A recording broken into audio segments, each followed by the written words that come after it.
If you take a ride up and down any street in Western New York, you'll notice that a lot of people have already started decorating for the holidays. And this might convince you that it's time to do so in your own home. But of course, if you're decorating inside or outside, we want to make sure that you're doing it safely. And that brings us to the Home Depot with Cindy Markowitz. Now, Cindy, you are our holiday decorating guru of the day to make sure that we're doing this all safely.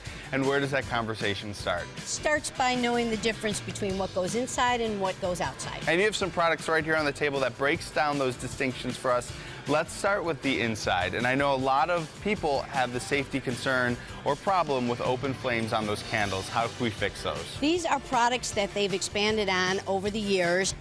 They're all battery operated. There's pillars, there's tapered, there's votives, there's tea lights. And these are great because if you leave them going, you might just have to replace a battery. Replace the battery. They probably won't burn your house down. And they don't get hot. All right, so let's talk about lights, because a lot of people decorate their whole house inside, be it the Christmas tree or the walls or the windows, with Christmas lights. On the box of each strand of lights, it's going to say how many strands you can put together. Now, this one being 100, you can put 6 of these together. This one, which is 300, you can only use 3.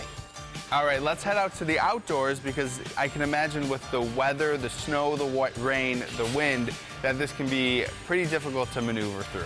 Yes, the very first thing that you need for an outdoor is a GFI. This happens to be a GFI that's a tamper resistant, and the tamper resistant means that little fingers can't stick things in there and get a power. This here is the GFI. As soon as it gets wet or any water comes in contact, it clicks off the power. So even if we have an outdoor outlet, a GFI that shuts off when it's exposed to rain or water, should we still consider covering this out outside?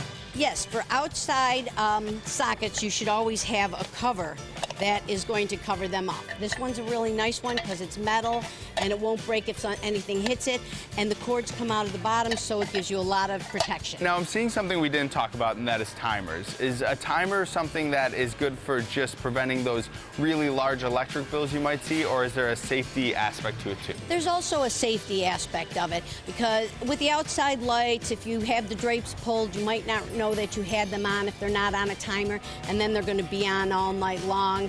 And there's always that possibility that something can happen, so you want to make sure that you shut them off. Same thing with the indoor lights. You want them to go off when you're not in that room. All right, as always, thank you so much for helping us navigate something that could be dangerous, but really should just be fun.